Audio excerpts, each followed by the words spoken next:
Hello, little Timmy. Guess what? It's your birthday. Happy birthday. And you have been blessed by the Paradox gods for a Hearts of Iron 4 update on your little birthday. No cake. No presents.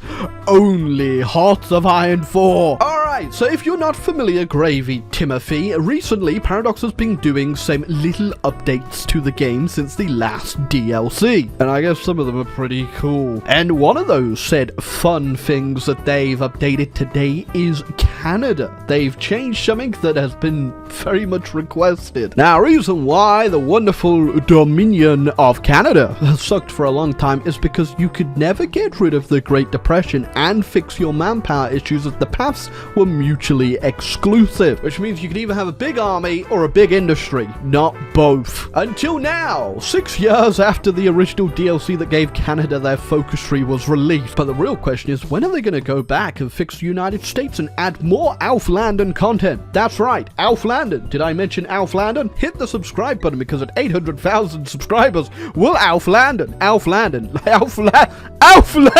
It's alright, Timmy, you hit the sub button, we'll wait, I'm waiting. Go on, hit the button. Auflanden, 800,000. Who doesn't want to see Auflanden? So anyway, Auflanden out the way. Canada is now playable. Not that I think they weren't playable before, but now they're even more playable. I think it was like here where the mutual exclusive paths were. So essentially, yeah, you could only do one of these. Now you can do both of them. So that means double the fun, right? Now, this is the beta patch, and it is the second beta patch I think that's changed something in Canada. Before they did something in the communist path that I think got rid of the Great Depression as well. I can't remember. I remember reading it, but I never tried it out because communist path kind of sucks. Democracy, best path. Not sure if you remember a little series called Hearts of Iron 4 A to Z, but when I got to Canada in my game, I had a lot of fun. Today, I hope I have a lot more fun because I get double the fun from double the focuses.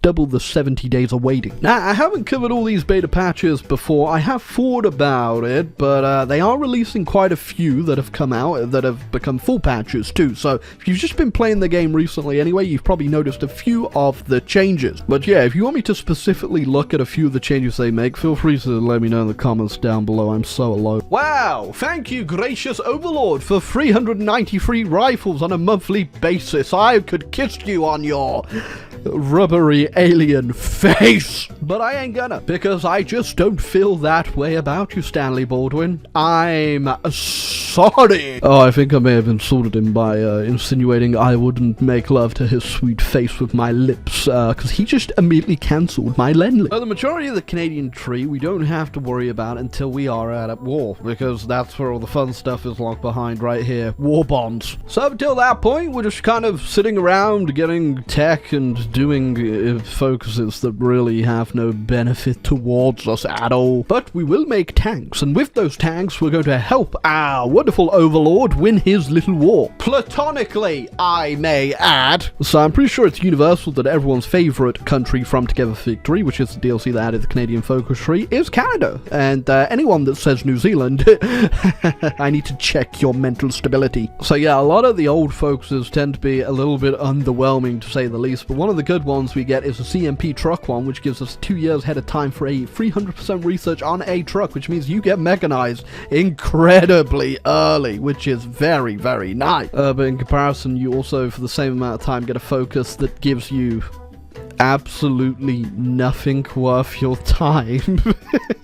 Free chromosome! Now the Czechs are dead, which means World War II is almost starting. We're going to be dragged into the war because we are still a dominion of the UK and they just have the power to do that, even though historically Canada actually declared war on their own volition in World War II. But you didn't know that. But you did know that actually, because you're all a bunch of nerds! But yeah, we won't be doing much at the start of the war. We've still got to do all our industry focuses, which don't unlock until we are at war. And now we're also going to be able to get rid of the Great Depression and get our manpower, which is just insane to think about, really. Now that I'm actually getting some civs going, I'm finally going to start trading, because I needed the rubber, and getting the rubber actually doubled my production of mechanized there, which I'm going to need a lot of mechanized this game. But also, because I'm going to have the extra manpower, I could go some planes or marines or special forces. There is so much I can actually do now. I'm not worried about running out of manpower. Just gotta hope that my British AI and Commonwealth friends don't lose the war before I'm ready to get involved. Oh, and there goes World War II right on time, which means we can get to work and start doing the fun focuses for Canada. Yes, you truly do not get a say in whether or not you'll be joining this war or not, but I guess I'm in, Great Overlord, so happy to be here. I actually am, though. Alright, now I need to do a bit of war propaganda, because I can't go up to total mobilization yet, so I'll just go straight up to war economy anyway, see how that goes. Like I said, it's going to take us a while to get ready for this war, so we just really need to make sure that our allies don't ruin this, and they actually manage to hold on to the Middle East and Africa. So yeah, as soon as you go down war bonds, which is locked behind going to war, your economy really starts to ramp up, and on top of the fact now we can also go ahead and get rid of the Great Depression and not worry about manpower, we should be a powerhouse this time around. Alright, now we got this AT upgrade. I am going to start producing our tanks, but it'll still be a little while until they are ready. We are down to the second tier of medium tanks, so we will rush for the advanced one too, because well, we don't have a lot to research as Canada. I mean, yeah, Canada invented loads of stuff like the Wonder Bra. So yeah, don't ever fret about going total mobilization, by the way, because you can get rid of the debuff it will do on your recruitment by doing women in the workforce, or as Canada has it right now, Ronnie the Brengan Girl, which is a lot cooler than Rosie the Riveter. You do lose like 5% stability for the simple idea of having women allowed to be working, but you know, it's 1940s, alright? It was radical times back then, apparently. By George, letting women work in a time of war? What's next? Allowing them to think? Alright, tanks are going into production now. They are pretty beefy, and make sure as well before you start rushing down your doctrine, you do pick up motorization drive, which will make your templates pretty much free to build for your tanks, and it's definitely gonna save you some points in the long run if you do this. But remember to be on mobile warfare doctrine to get motorization drive or you're in for a bad time. Alright, I haven't filled out the support companies because I ran out of XP, but yeah, this will be what we're working with for now. It's gonna be 20 with. We should get this up to 40 with later though, and it'll make it even better, but the hardness and the soft attack on this is more than enough to destroy the AI right now. Oh, sorry, my bad. The AI is actually beating my AI, so maybe this is... Alright, first batch of tanks are ready. They're now 40 with, but these 20 whiffs are gonna have to do the job that those 40 whiffs were supposed to be doing, and save the AI. Oh, scratch that. They did a good job pushing them out of Ethiopia, but it looks like this front up here might be a problem. I'll deal with that one for them. How can it be a Hoi 4 game if your general didn't immediately collect dysentery upon arrival at the front? Wait, sick or not, we've got ourselves a war to win. Oh, chap, be dilly-dallying all day, can't we? And even at 20 whiff, these tanks have immediately, well, I think dealt with the German problem here. Alright, don't get bogged down fighting them though. We just want to take all the ports to make sure they can't reinforce over here and leave the rest to the AI, who I'm sure will definitely deal with it. Alright, that front was cleaned up very quickly, and they dealt with Africa, so now we just need to wait for another front to open up for us to get involved in. Alright, they are still holding on in Greece, which I might go to while we wait for the Italian front to open up, but yeah, this is not a great terrain to use tanks in, I'll tell you that much. Oh, well actually they're doing pretty decently, and this isn't even their final form. So yeah, usually you wouldn't be able to get down here from the old patches, but now you can, so if you ever run out of manpower at this point,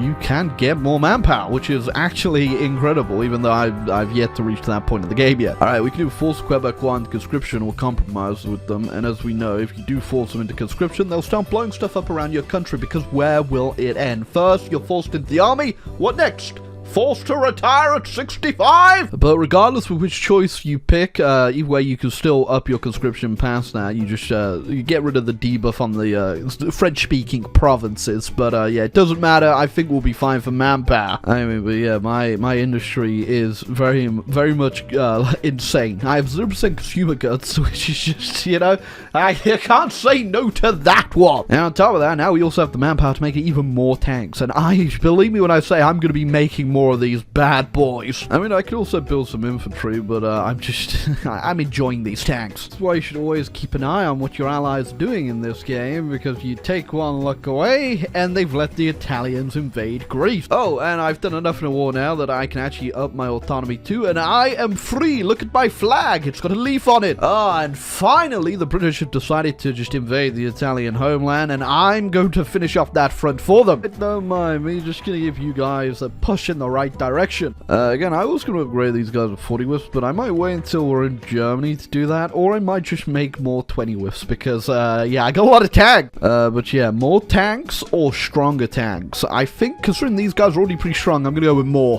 They can even drive across the water. They are Jeebus. She'll even let us do a bit of occupation over here, too. Don't mind if I do. Oh, and I was hoping this would happen, because I took the land off Britain, I just got the puppet on Italy. Nice. Which means, regardless what happens in the peace deal now, I have a Italian puppet for free. Alright, these tanks definitely aren't trained, but you know what better way to train these boys up than in the field against the German artillery. But yeah, I'm gonna put them out now, because I'm scared the war might be over before they're ready. And whilst I'm at it, I'll put an order in for another 5 divisions of them, because my industry is absolutely disgusting. Now we just gotta wait for them to turn up, and I'm about to make this front down here completely disappear. Alright, I know you didn't even get through basic training, but your new basic training is to win the war. By George, it looks like you're all naturals at it. That, or I've maybe put you in some really overpowered tanks to the point that maybe even a toddler could do this. Which, conveniently, we could do now that we can up our conscription, because Paradox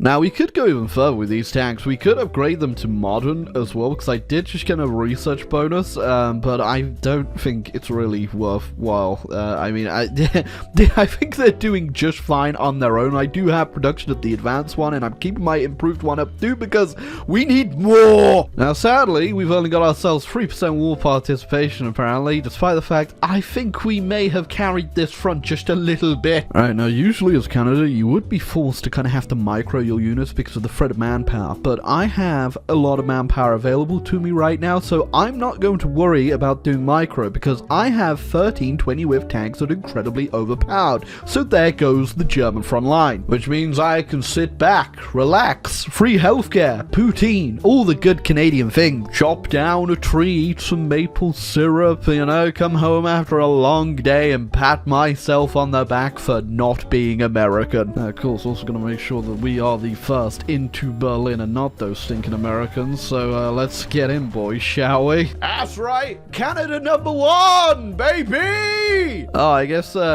Turkey made it into the war. So thanks for that naval invasion, Turkey. Great appreciate. Again, other than just actually upgrading the tanks, you know, getting the next tech, these guys could be even more powerful, but just making them 40 whiffs. But like, I don't even need to. The 20 whiffs have been doing just fine, so I'm just gonna make more. There you go. Why bother training them? Like I said, just straight to the front line off the presses. You know, some conventional armies have things like combined arms doctrine, where you combine the arms of the army, like the air force, the artillery together, and the tanks, but I just use tanks.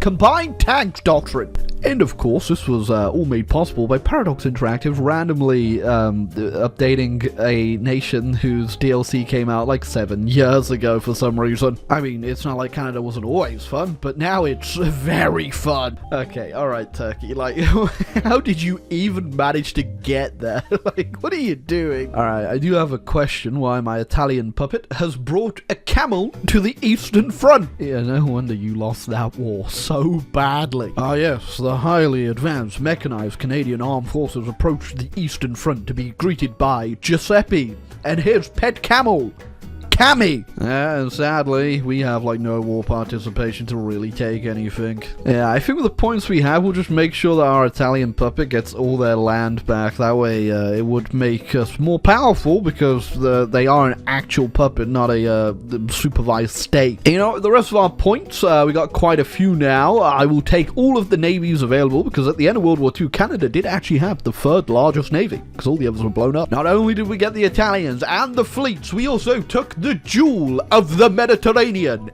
Albania, for our empire. So, you know, I guess in a way, we've also done the Albanian strap from the other video as Canada. There's also a war going on in Asia, but I don't think we really need to bother.